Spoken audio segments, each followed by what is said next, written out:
Yemek adasına ve mutfağıma hoş geldiniz, sefalar getirdiniz. Bugün gördüğünüz bu kıyır kıyır, çok lezzetli, şahane buzluk kurabiyesinin yapımını göreceğiz arkadaşlar.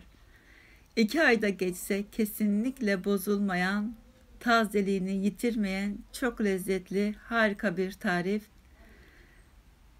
Pişirmeden önce de buzlukta saklayabilirsiniz. Bu şekilde de saklayabilirsiniz. Hepsini göstereceğim. Dilerseniz hep beraber yapımını görelim. Öncelikle 150 gram kadar tereyağının üzerine 1 su bardağı kadar, bardak ölçüm 200 milimlik pudra şekeri ekledim ve küçük bir çay bardağı zeytinyağı ekleyerek karıştıracağım. Ama önce üzerine bir adet yumurta kıracağım. Karıştıracağım güzelce, malzemeler birbirine geçsin.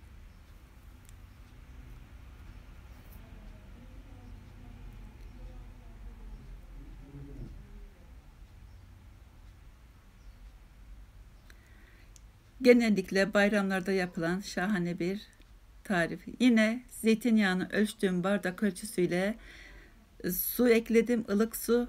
Karıştırmaya devam ediyorum. Şimdi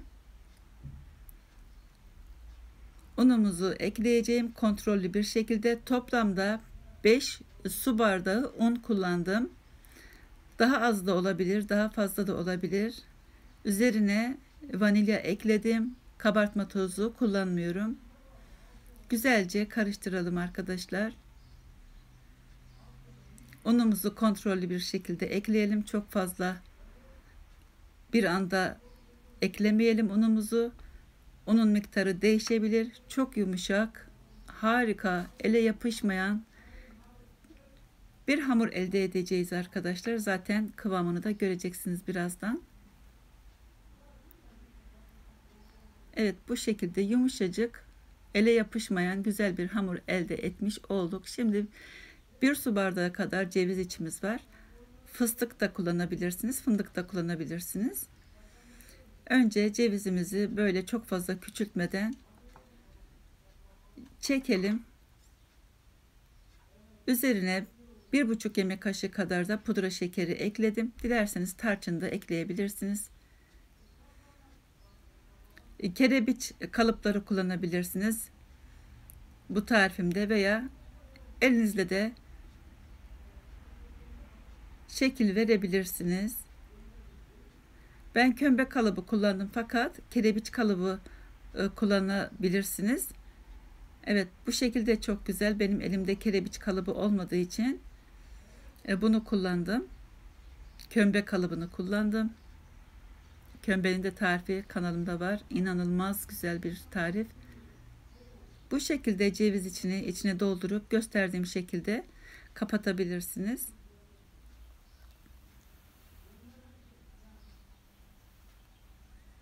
Genellikle bayram öncesi yapılan veya Ramazan'da çok yapılan güzel bir tariftir. Kurabiye tarifi.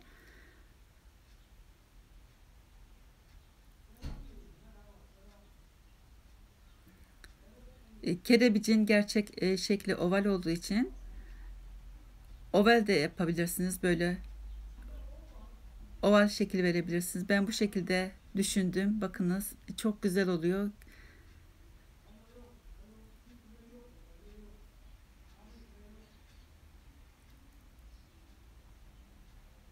Hamuru da görüyorsunuz arkadaşlar. O kadar kıvamlı, o kadar güzel ki hiç dağılmıyor, çatlamıyor, bölünmüyor. Görüyorsunuz arkadaşlar. Bu hamurla elmalı kurabiye, havuçlu kurabiye veya diğer çeşit çeşit kurabiye yapabilirsiniz. Gerçekten kıyır kıyır ağızda dağılan güzel bir tarif. Evet, ben bu şekilde içine doldurup kerebiç şekli vermek için köşelerinden büzüştürdüm ve daha güzel bir şekil aldı. Göz gibi oldu. Göz şekline dönüştü. Bakınız, harika oldu. Evet, sonuncusunu da yapalım.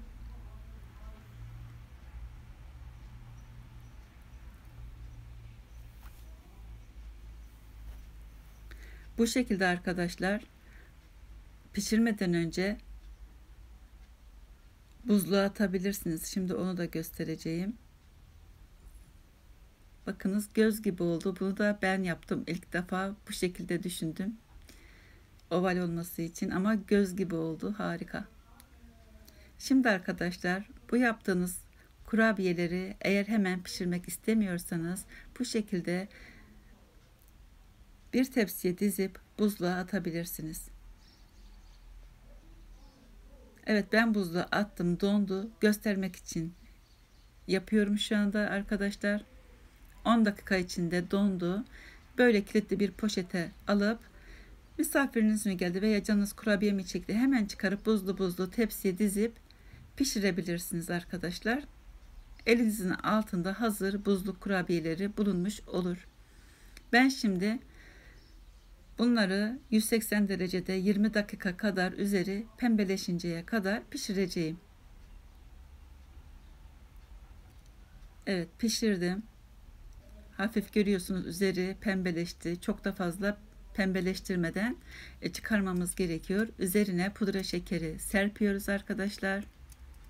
Gerçekten inanılmaz lezzetli. Kıyır kıyır. Bu şekilde de bozulmaz. Saklama kutularına bırakıp yine buzdolabında saklayabilirsiniz. Bakınız, görüntüsü, kıvamı gerçekten harika. Yapıp deneyecek olanlara kolay gelsin, afiyet olsun. Beğendiyseniz lütfen beğen tuşuna basmayı, abone değilseniz de abone olup bildirim zilini açmayı unutmayın lütfen. Başka tariflerde, başka videolarda görüşmek üzere. Hoşça kalın.